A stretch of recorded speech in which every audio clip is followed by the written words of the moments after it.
Kurumzari Kengoi Park Manipur Imana pipiramba phine Imana ne aise amna ilhaninge ba ko ina mangambi da yam leye Kurumzari ma nungsida ko nang se Sasa ima lum tau ko zadra Pazai Agi imana via infan helum na pipirak pani am phajabani Jibon malana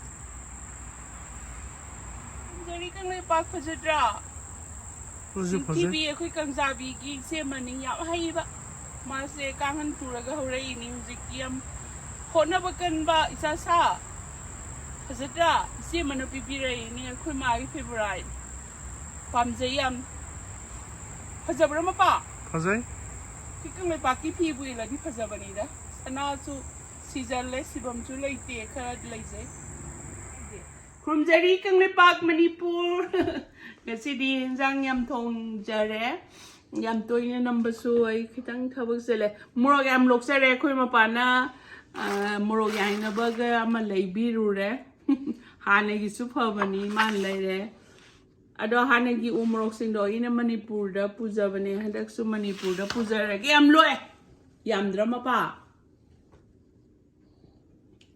asizam akhoi gi chabe am morok Degi satwabi na pa me na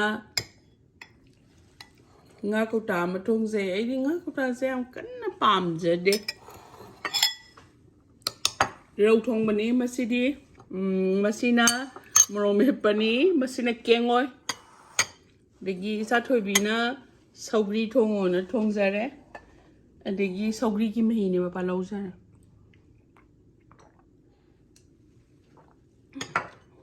Sougri em thabiu Sougri chúng hầu ra chưa hỏi không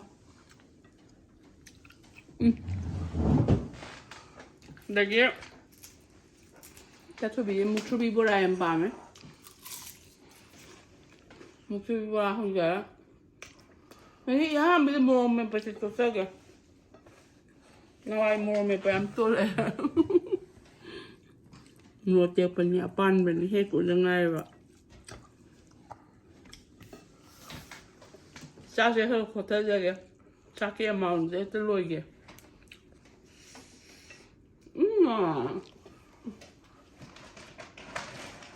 ngay đi kìa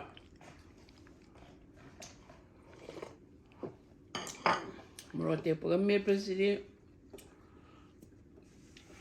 nung xía Sekolah agak cabar dong. Hah? Sao sao? Có sao?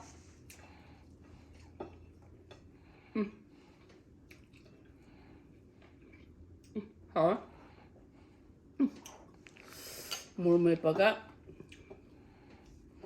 Ngắt thùng sa ninh rẻ đó. Mua tiệc bạc ngắt đi gần mệt bớt xí. Ngon pa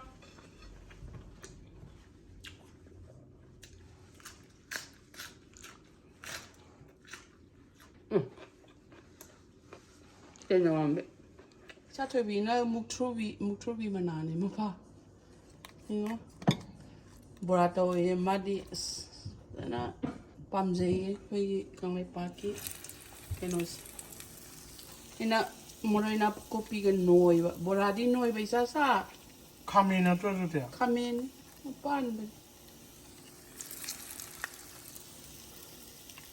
Dagi mayang ton siya uli. Yam ton chao di pati. Saning ba?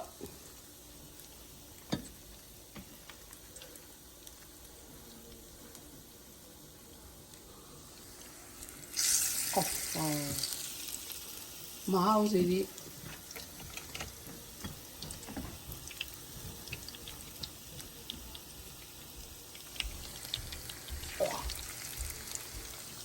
Tình thần đi lò đấy mà nằm đi lò đấy mà sẽ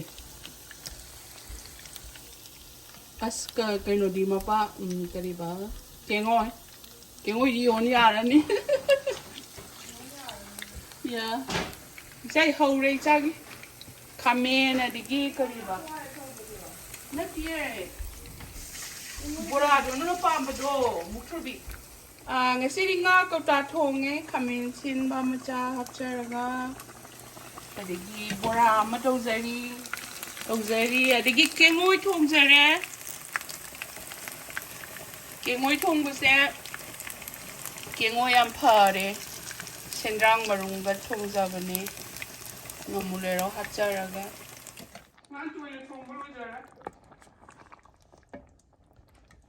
야, 이 사람 삐한 나가 또이네 동산이니. 하루 말. Kok ada apa? Ano, mamana. Isa tingay dia. Nasi Sougri na now. Isa. Sougri na. Ha? Oh.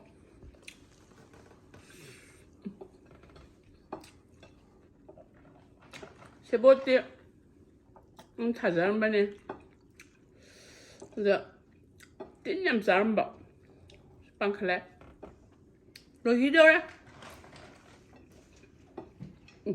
hả thôi mi thì nó ăn biết ăn đi sao rồi sabun nun par hả anh nè thì nó biết một tí pan vậy xây quy định cặp này hình như cặp đấy ông thà bị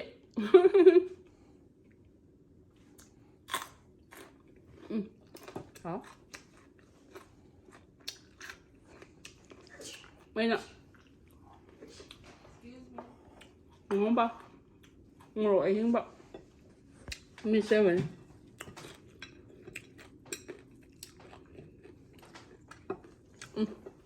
mau tiap meda kan mesti cara pada mesti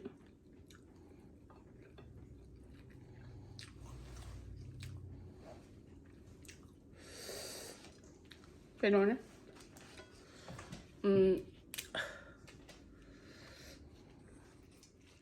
nomangka saya yang pam Jawa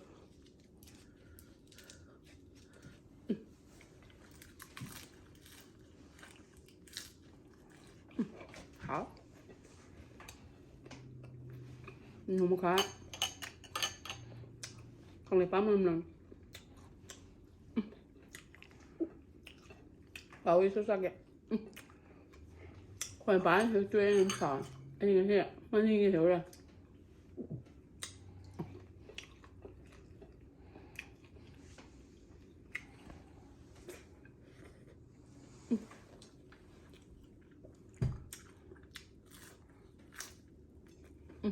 hảo để bạn cầm miếng bạn bị gì hả Mati nyame. Okay. Senta saya. Kengoi ni. Kengoi ni khao le.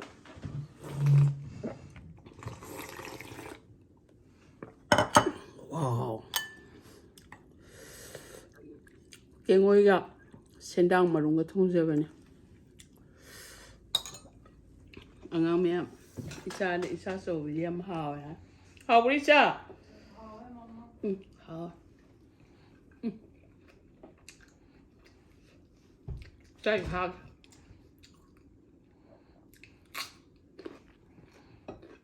Mà đi. Quên Manipuri phụ xem bảo mà.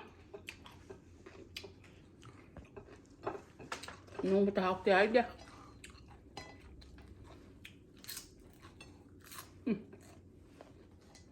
hả? Không phải không?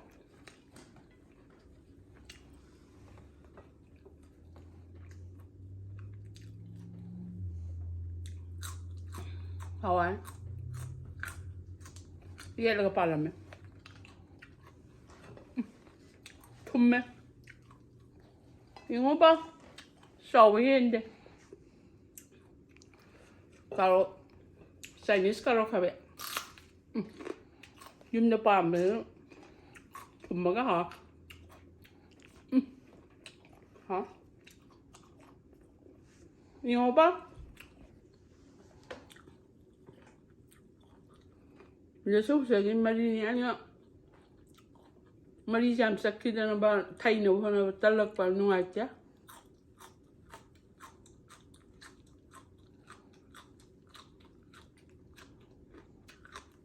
이제 소스 맛 도네. ngài là cái sao em hậu nhé. Hả?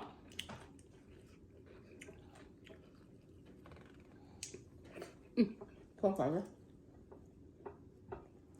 Không thấy mua mẹ phải tôi phải đâm hòn em bảo.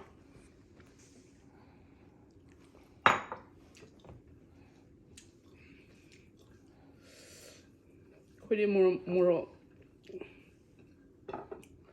Atik phải tôi là cái sao ra Giro mahumoro mi tarai na ba. How are you?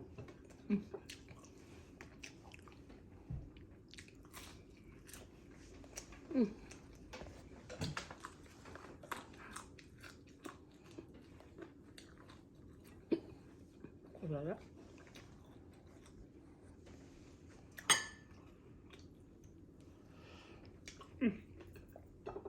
Ôi mà.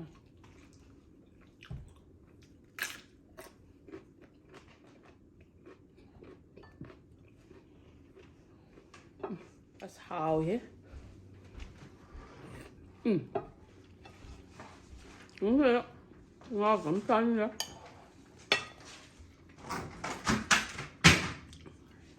Muro tek pa me pra. Ariga. Siêu ra rồi. Hảo ấy siêu. Nó mừng hả.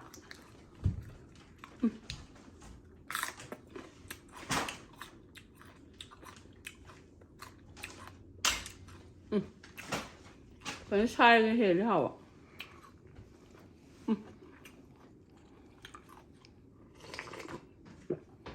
ạ.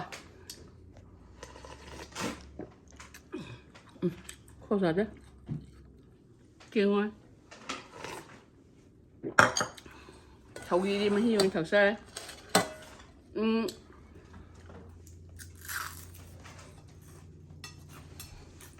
Hả? Mà ba anh hành nhìn một hơi là U-morok thhabagi. U-morok ta ako'y Manipuri da ut kwai. Adagi lengoi kitang adagi lebak. Lebak nga 40%, lengoi 20%. Adagi 60 Sougri ka. Ut kwai ga do 30 umulowi ra. 40 to 20. Aduga yan biro aduga moida bone meal hapio. Toina around 20 thamagi manung matungina. Adagi bone meal ne adagi enti santi adagi gamla thabo di krem hutbi ba. Ising do drain out taw na ba. Hutta di gamla thab siya de ko aduga moi di 6 hour gumba urum de lay biba aduga ising sai bado nusa saba no mitadi magi mana phangandana only the laybak the dang ising sai bio adegi santi moyam daga ru se yenti akoi kanglay pakta phangba ngaktani udwai adegi bone meal ga dudi ya khara thang manung da khara ga khikpi ba adagi yenti maroina saibio adagi adwaina tawe se nitrogen ne potassium ne phosphorus ne khaga zakar hoy ya npk hai se maroina khara dum saibio potassium yaud di ma pan sa de kya ya adagi ngangzalei do yamna ising am sai mela so moi se ngangzale lo ja ising se morning ga evening ga da Pero yam sawa no mitadi manapang dana only the lebak the nang sai biba. Uziki NPK high do no babana high says very important. From Zeri matang da so mo high zarake. Yam sawa pam de moidi 3 hours and then up to 6 hours nung sapang biba.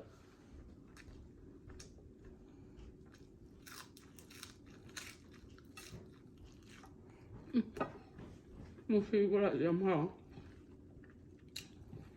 Sa thử nhá. Đấy ạ.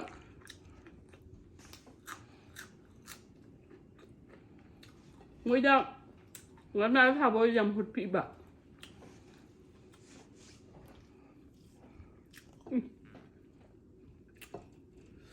Ini nào ai đi. Mỗi nhà protein ba mấy đó. Khuyên là sao vậy? Yên gì mà rút cái sao mấy cân hơn lấy. Sugar type one. Yeah. Bone meal tea santi. Ở đây kia. Udwai. Kengoi khara. Lấy ba khara. Ano?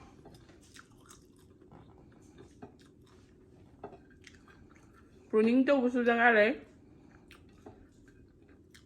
Mana mga para kan na matuntadir piba.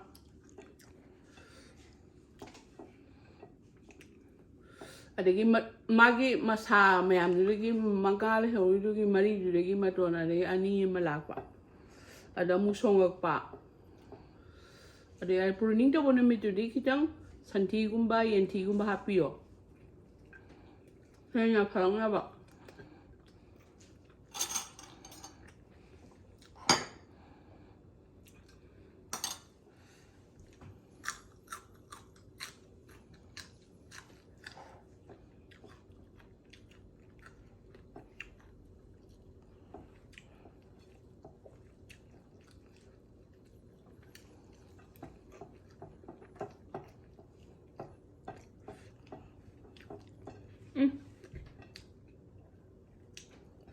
Tapi Zainab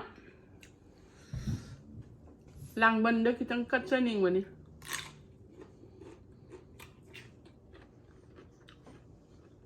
ya amang niya tama iya no wam ta de le ai yo ta ba ya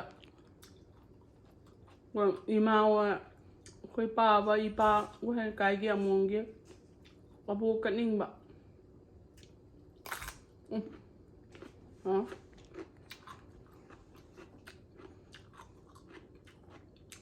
Ini sabinya ini yang benar mana jam palan, kok saja?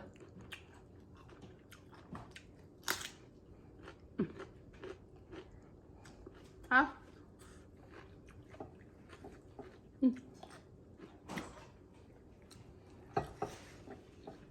oh iya. Kengoi thonge xíu đi ngon rồi. Phải tao. Thì place thì mà xí chân đang mà đúng rồi.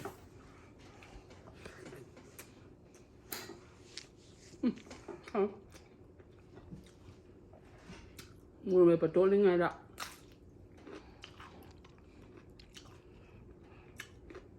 Ăn gì ra rồi.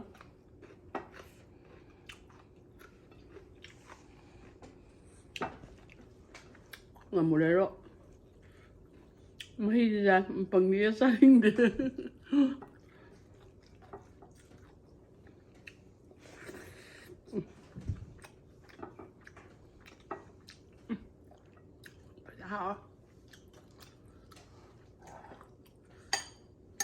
Sa thủy nó trôi nó ngã ra đi nghiến thong giờ vẫn.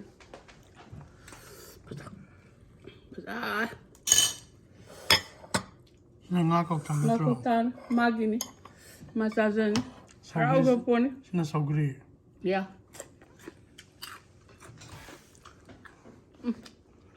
Ba hả? Nhớ ba. Quay bàn mày.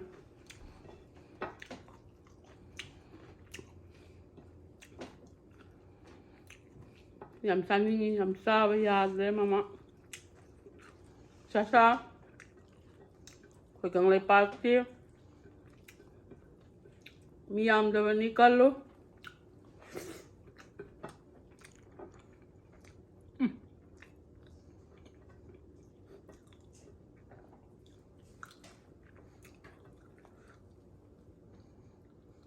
Ninoy na chati kalo. Alright, take care, guys. Hawaii mo pa. Okay.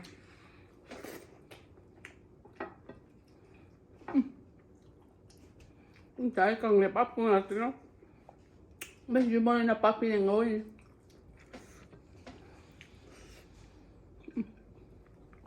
Khó sao thế? Em phải gì rồi? Lời gì đâu ra? Anh chắc tiệm.แต่สักกุศลมาปันสาれมาป่าทาดีมาขายยังไงเสร็จแล้วปานไปดูเรื่องปับจะครึมเจริกังลิปัก I love you